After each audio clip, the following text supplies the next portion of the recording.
I know firsthand how much stress can mess with your hormones. Between work, life, and everything else, it's easy to feel completely out of balance. That's where Happy Mammoth comes in. They offer a free 2-minute quiz that can help you uncover the root cause of your hormonal symptoms. It's super easy. Just answer a few questions about what you're going through and where you're at in life. You'll get a personalized recommendation to help balance your hormones and start feeling better. When I took the quiz, it suggested that my body may be overloaded with hormone estrogen and may be struggling to metabolize it. By taking Hormone Harmony, it could help with bloating, anxiety, fatigue, overwhelm, and so much more. With over 40,000 5-star reviews and a bottle selling every 24 seconds, the results speak for themselves. So if you're ready to start feeling like yourself again, head over to happymammoth.com and take their free 2-minute hormone quiz today to find the ultimate answers to your stubborn hormonal issues. And for a limited time, you could also get 15% off your entire first order with our code DATEABLE at checkout. That's happymammoth.com and use the code DATEABLE for 15% off today.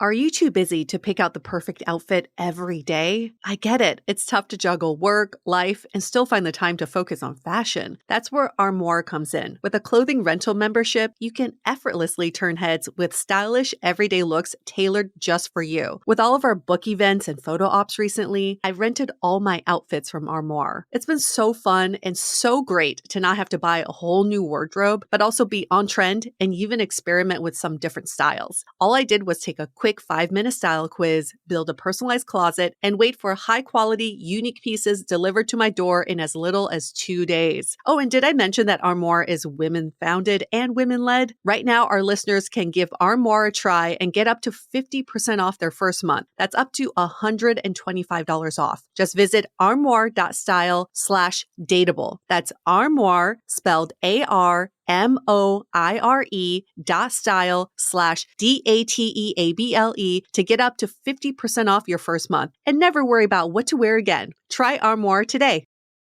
Hi, I'm Yue Xu. And I'm Julie Kraftchick. We're active daters turned dating insiders. Here to dive into everything modern dating and relationships. Welcome to Dateable.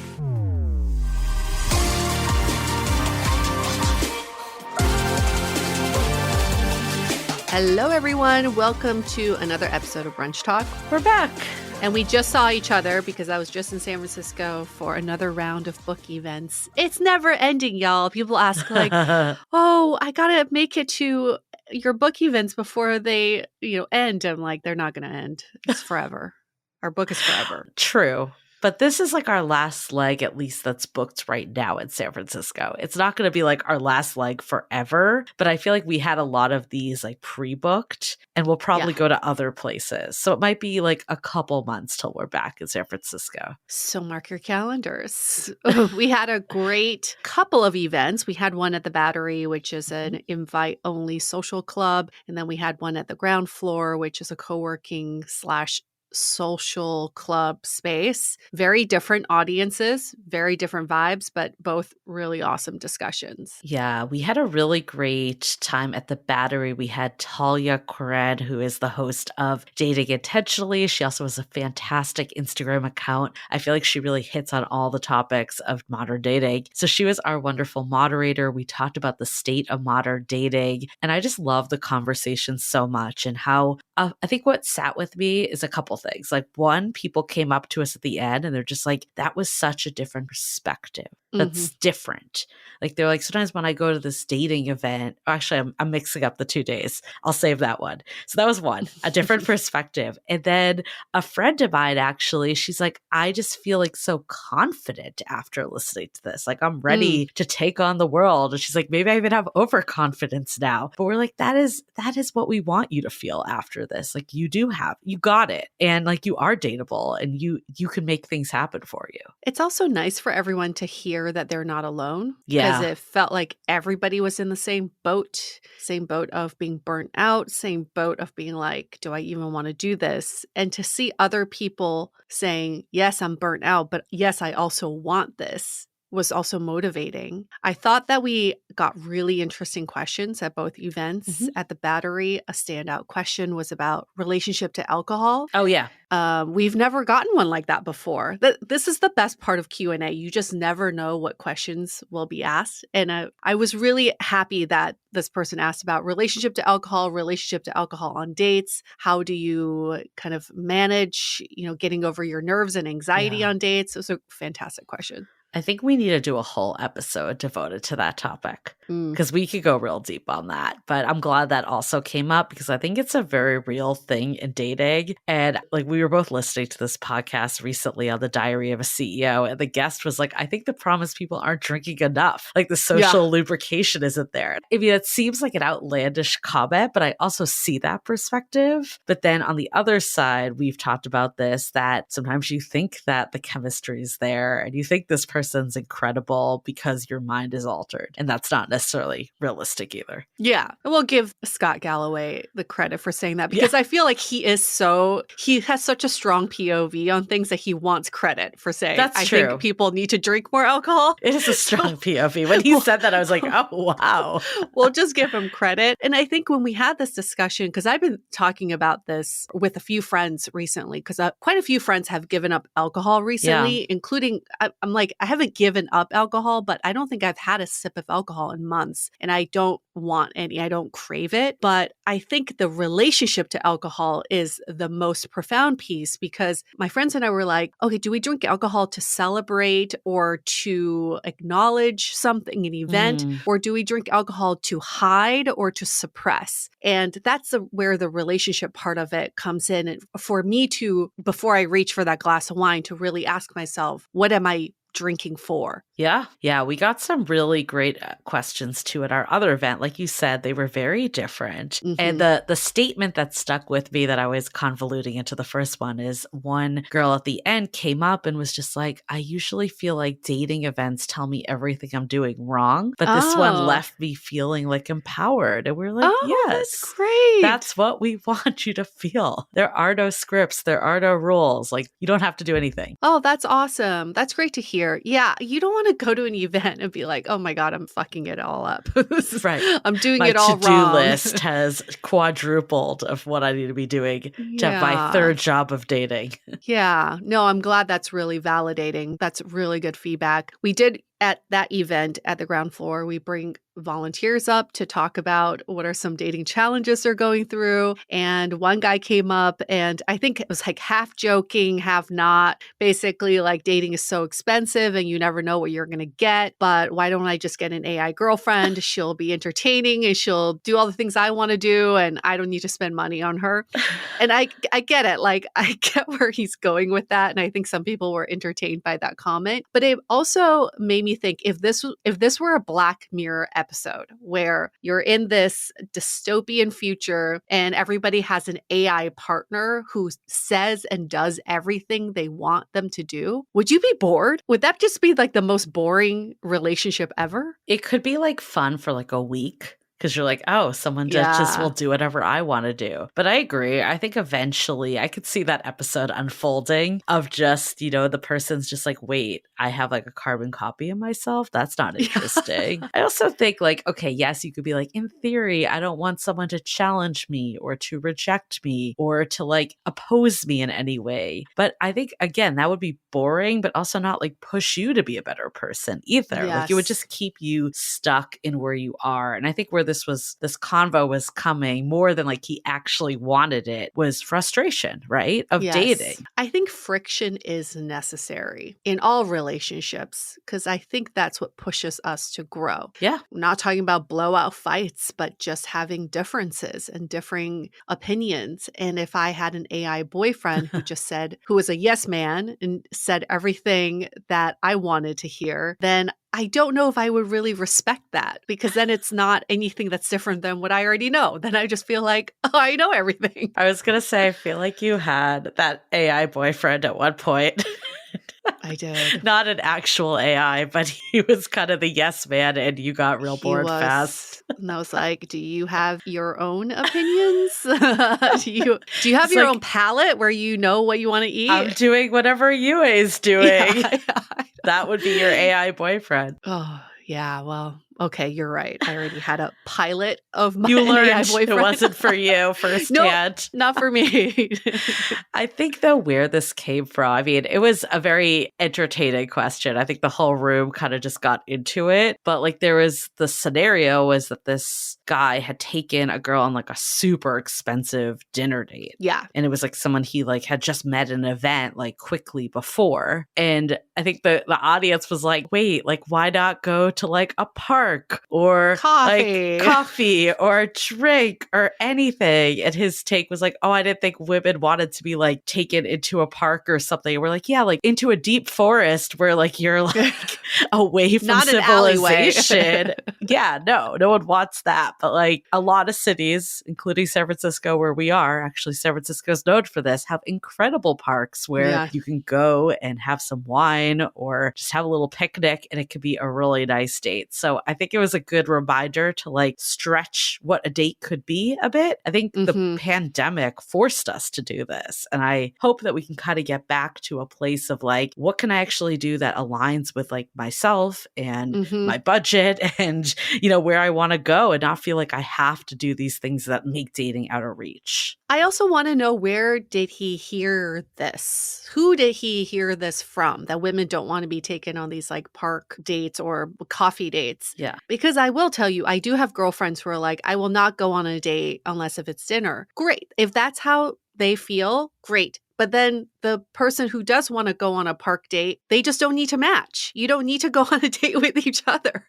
Like it's not an overarching statement that all women want park dates or all women want a dinner date. You just want to go out with the person who is also like, yeah, that sounds like a fun idea for a date. I also think a park date isn't created equal because I went on a lot of park dates during the pandemic when that was one of the options. And I loved the park date I went on with my fiance. It was one of my favorite dates because he came prepared. He took my sandwich order ahead of time. He had the blanket, he had the drinks, he had like stereo system, like the whole thing. And then I also went on park dates where the guy just showed up. Yeah. Nothing.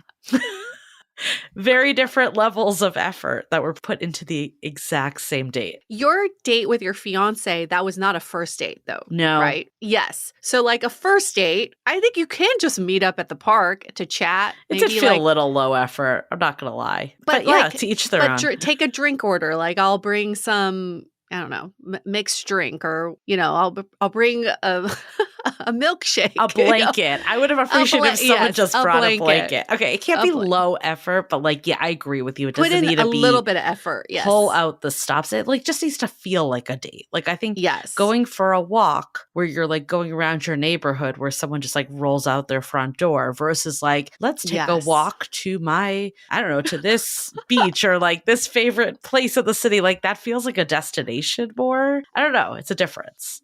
I still remember my friend was asked on a walking date. They met at the BART station and he took her on this walk and she basically walked him home. Right.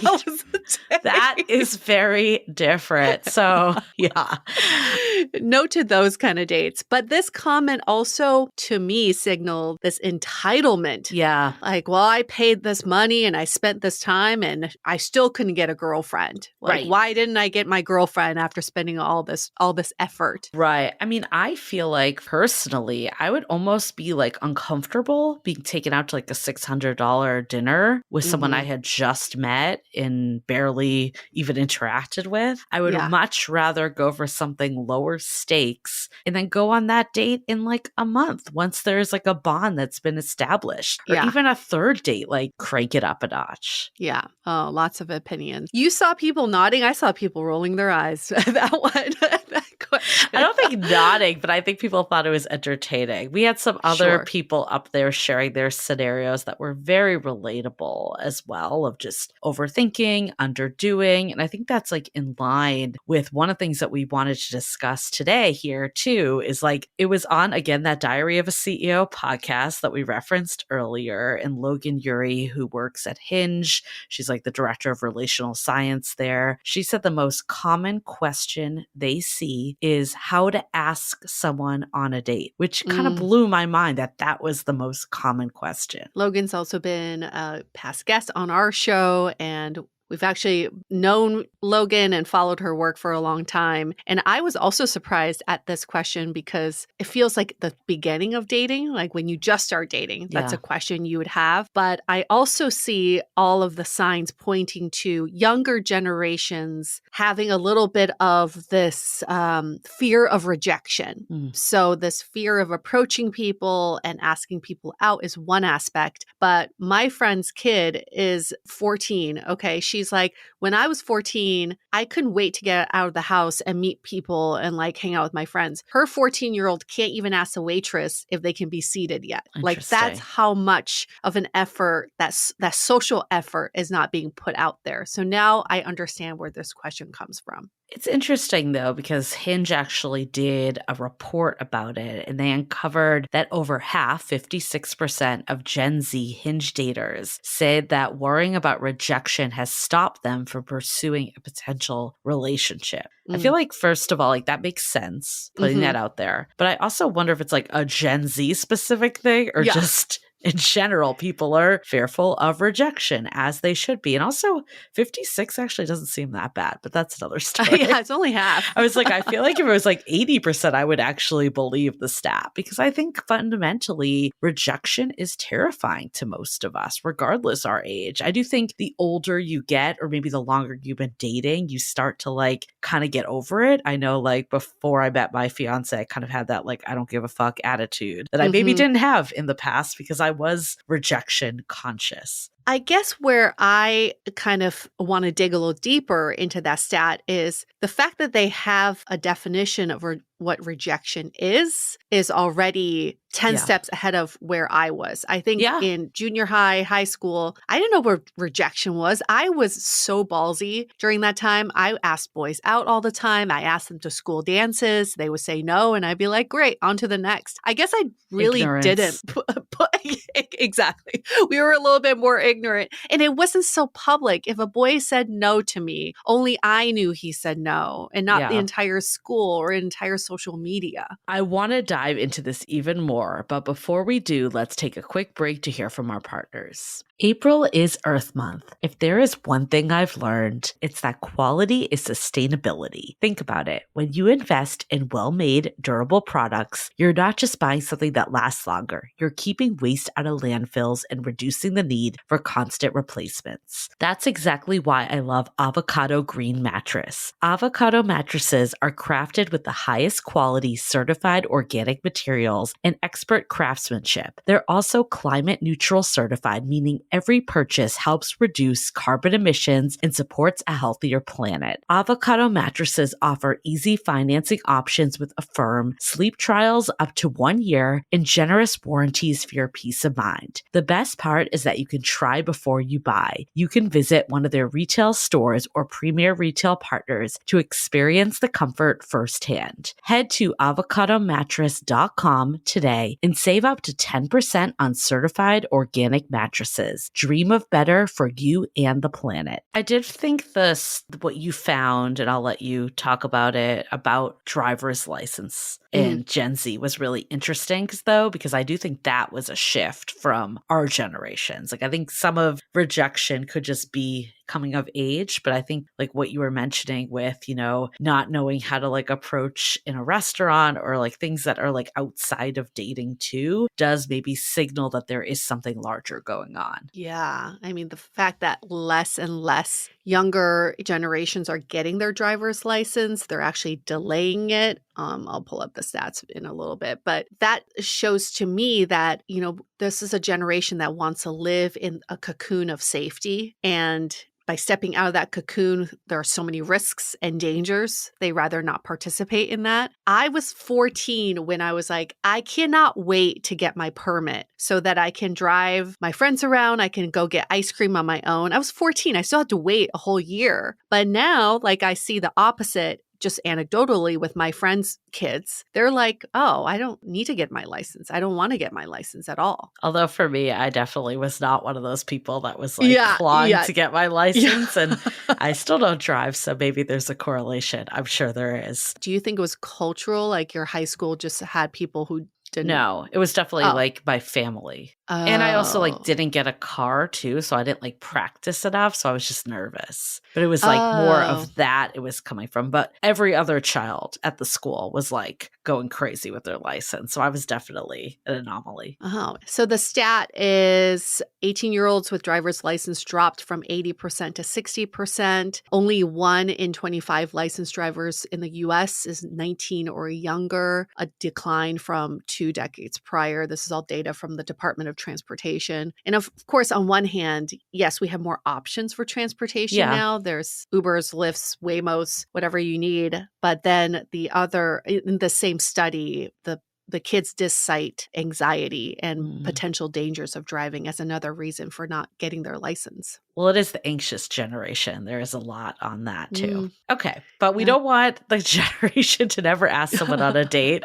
So what do we do about this? How do you get over it? Because I feel yes, it's Gen Z, but then also we've heard of millennials. We've heard people out at a bar, see someone interesting, and then go to a dating app and try to find that because it's easier to hide behind a screen. And I'm sure the screen effect is also impacting younger generations even more. I think of I actually ran into this girl in the elevator. She introduced herself. We realized we both lived in the building for 4 years. We had never talked. I think what inspired her to introduce herself is she was saying her mom was here and was talking to everyone in the building. And I think Gen X is definitely or Gen X and above, are much more friendly. I've noticed that across the board. For sure. And I think part of it is screens, right? That wasn't how they grew up. So how do we get people out of the comfort zone in the cocoon of a screen and actually talking to people in real life? Ooh, yes. I also find with myself, the longer I don't go out and talk to strangers, the more uncomfortable I am in socializing and talking to strangers. Even calling customer service gives me anxiety these days because I have to talk to an actual human being. So I definitely see myself, yes, I have to catch myself in that fall. But the only way to make connection is someone has to make the introduction. Someone has to say hi. Someone has to greet. So the greeting is step number 1. But asking someone out, I think, has to be so intentional. And this is a generation where they make things very ambiguous, want to hang out, want to see a movie sometime, want to do this sometime. I personally think it makes sense to have an intentional ask out, which is, I would like to take you out, or let's go on a date. Yeah, I want to read some that we put up in an Instagram post. So if you want these exact scripts, you can get them and you can just follow us at Dateable Podcasts. But again, direct and clear is the first category. I love to take you out sometime. Want to grab dinner this weekend? No misinterpretation there. No. Would you like to go on a date with me? Also pretty bold.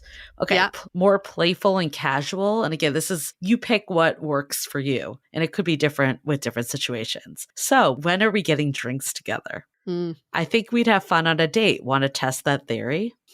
Love that one. Okay. Situational. There is this new taco place I've been dying to try. Want to come with me this Friday? You mentioned that you love art. Want to check out the new exhibit with me this weekend? I like these because they're very direct of a plan. That's nice. The only downside of those, if someone's oh, I hate tacos, but who hates tacos?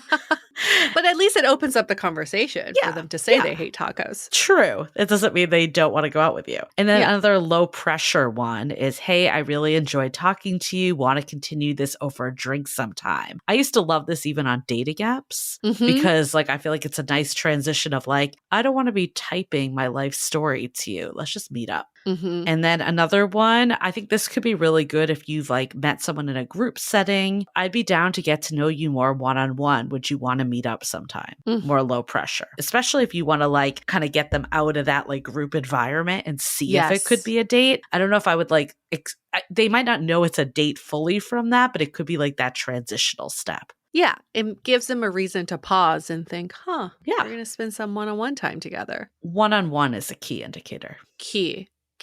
But why is this so hard for people to ask other people out? Why is this such a hard thing to do? Well, I think part of it too is people overthink what it has to be. It almost I need to come up with this clever and witty way. I feel some of these are pretty just basic, and that's okay. I think that's one piece of it. The other is what we were talking about earlier is that because we've been conditioned to not, seek out rejection, that it becomes really scary. So in our book, How to Be Dateable, there's a whole section about rejection proofing, right? And to do rejection therapy, where you basically like ask for ridiculous things in a non-dating context. So you get used to people saying no. And we talked about this last week, actually, around like when you're in sales, you have to reach out to a ton of people before you get the yes. And that's just the way it's designed. And I think like I have friends that are in sales and they just had no issues with rejection and dating because they were so used to it. It was like rolled off for them because it was the norm. Yeah, because at some point you don't even think it's rejection. No. It's just normal. Right. Some people are going to say no, and then you just move on.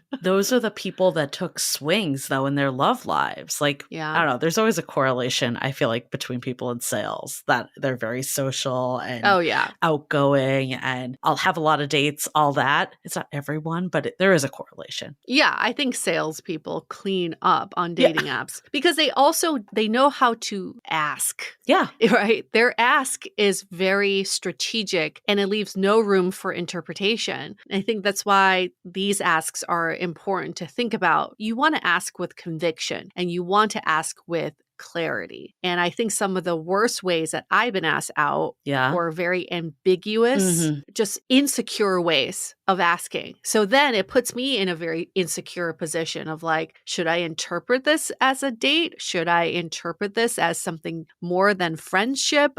Then everybody is a little confused and taken aback. Do you have an example? Yeah. I don't know if he listens to the podcast, but I've had this.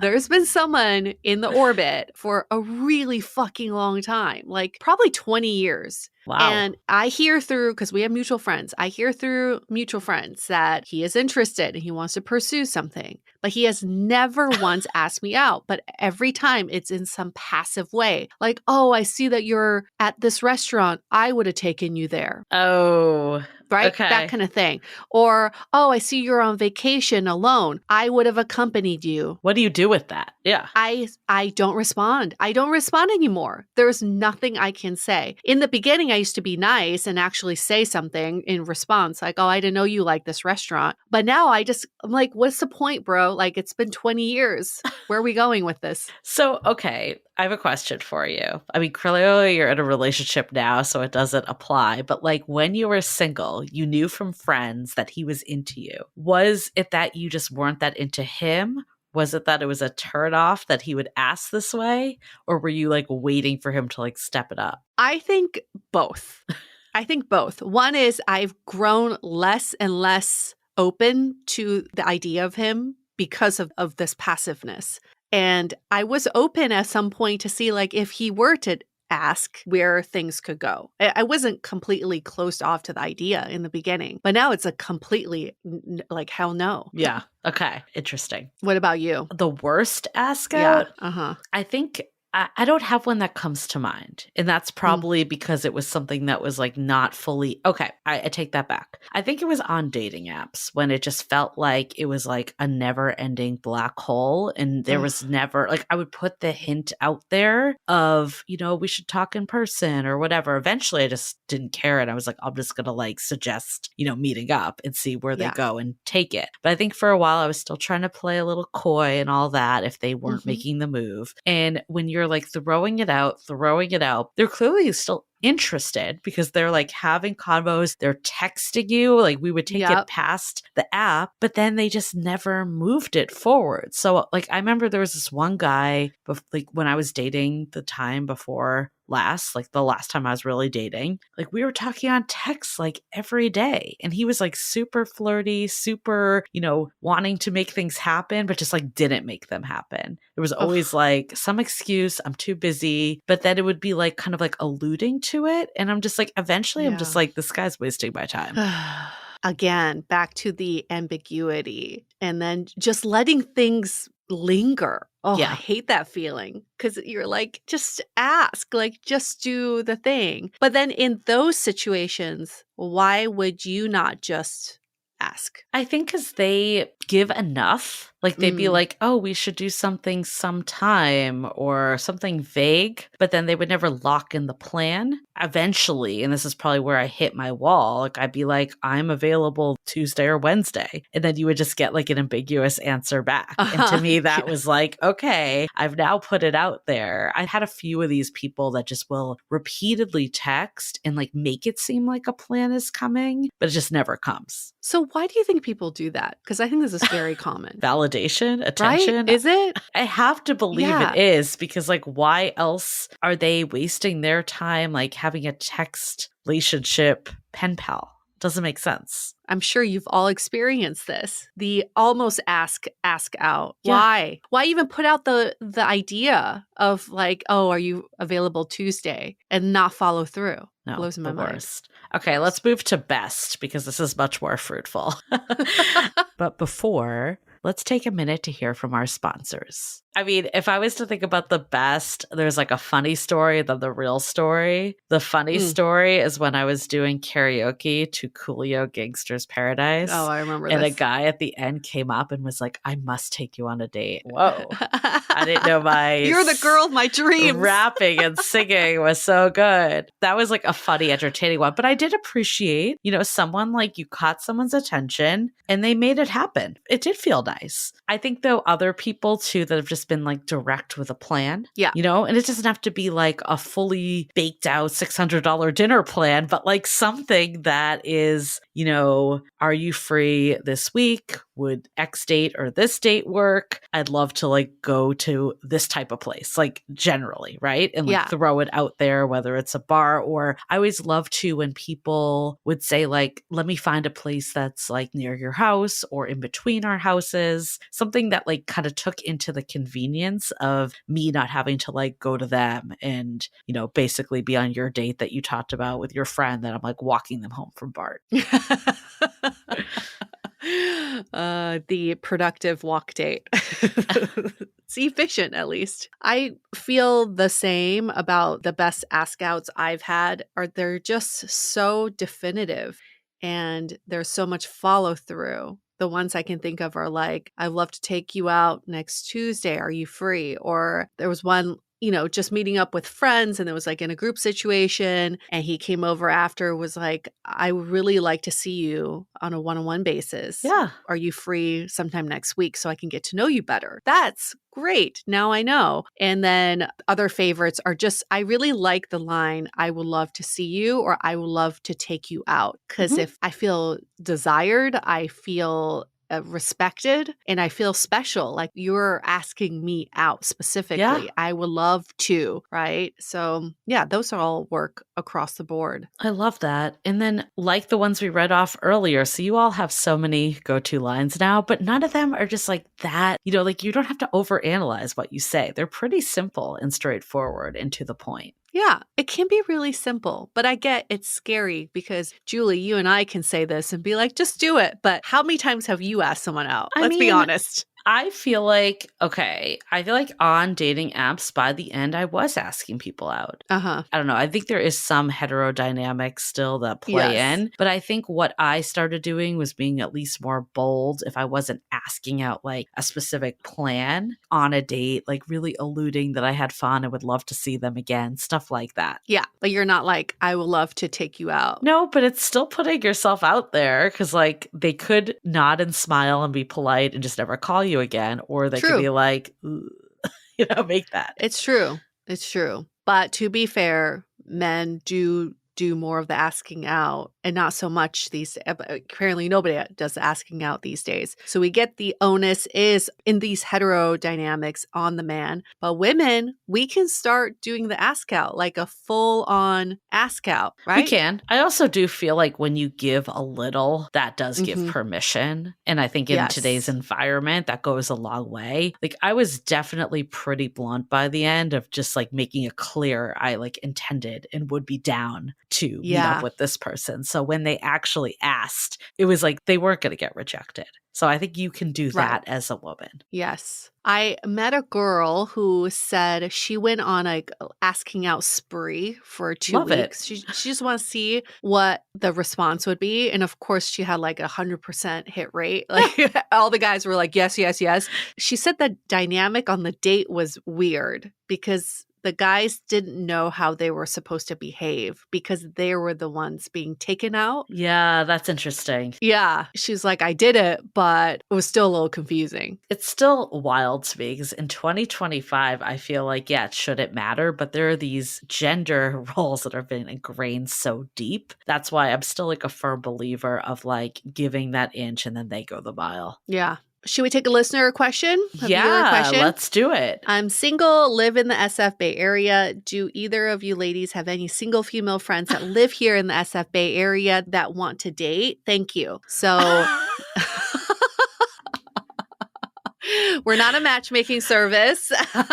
I mean, yes, we do, but we also don't know if you'd be the right fit. We have no idea. Yeah. Why don't you get on the apps? You know, okay. One, I want to applaud this person for putting themselves out there. You know, that was actually like, you know, something. So good job for that. We do get sometimes people like sending emails of like, are you guys single? Do you have any siblings that are single? Do you have any friends that are single? And it kind of just feels like you are looking for like anyone to fill that slot. So I would probably reframe it of like, this is what I'm looking for, or like, do you have any friends that are like wonderful people that you would recommend to someone that is like this type of personality? Yeah. Like something a little more specific. So if we actually did have someone, we could be like, yes. But like, how do we do that when it feels like you're just filling a slot? You know which email I'm thinking of that's making me laugh? The one that was like, are you guys single? If not, do you have any single friends? That's what I'm talking about. And if not, do you have any family members that are single? I was like, I can't even respond to this anymore.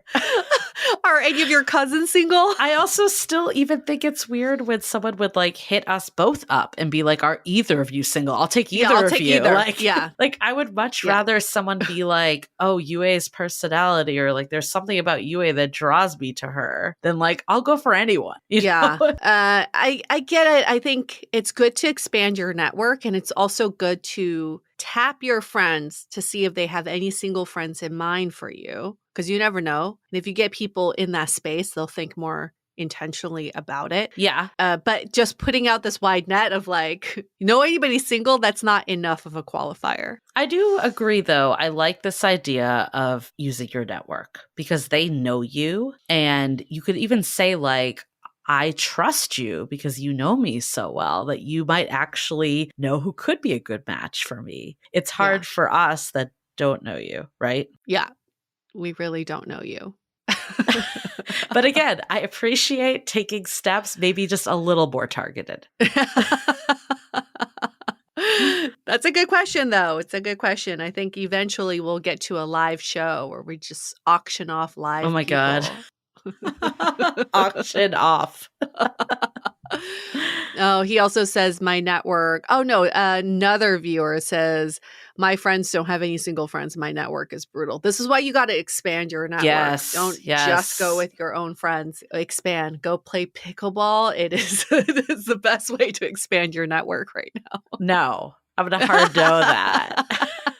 This is why we have our meeting in person masterclass, because we don't say you should play tennis or pickleball. Like, it needs to be tailored for you and what's authentic. I know you were just like hypothetically saying that, but like that is my worst nightmare if I was single right now. Yeah, no, Julie would be like, fuck you all who are playing pickleball.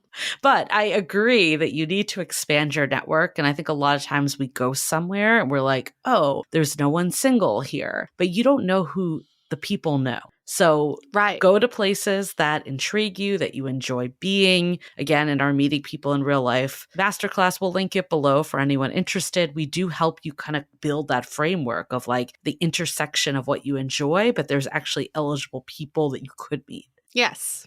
Yes. And just keep telling your friends, I'm looking for someone amazing. I'm looking I'm really ready for a Mhm. relationship, or I'm at a stage in my life where I'm so ready to share my life with someone. When your friends hear that, they'll put it into their minds, they'll put it into the universe, and they'll start talking to their network, their coworkers, their neighbors. You just never know. I Yeah. try to match up my friend. Now, this is not a successful match, but I still think it's a good story. My dad is part of a senior cycling group. So everybody's over 65, but they bike 3 times a week. One of the guys in this group has a younger friend who's 40 who also cycles, and they know he's single and he's a really nice guy. And they gave me kind of like his resume of why he's such a great guy. So I try to set him up with a girlfriend of mine who they have similar interests. Anyway, the distance didn't work out, but see, you never know. You never know. You're top of mind. Why do you think my dad would know anybody being in his 70s? But see, that Yeah. worked. Love it. Well, thank you for these great questions. Hopefully, this planted some ideas for you or gave you the confidence. Just put yourself out there because, again, rejection is just redirection. It says nothing about you if someone is not interested in a date, just not the right person. And it's freeing you up to build that confidence that you can rejection proof yourself. Again, think about the 100 sales calls. It just takes one. If you don't ask, you'll never get an answer. Put yourselves out there, y'all. Okay. All right. Well, make sure to pick up How to Be Dateable for Yes. more of these tips. And again, rejection therapy. And then also, we have a section about meeting people in real life there as well. And we'll see you next week. Bye, everyone. Bye.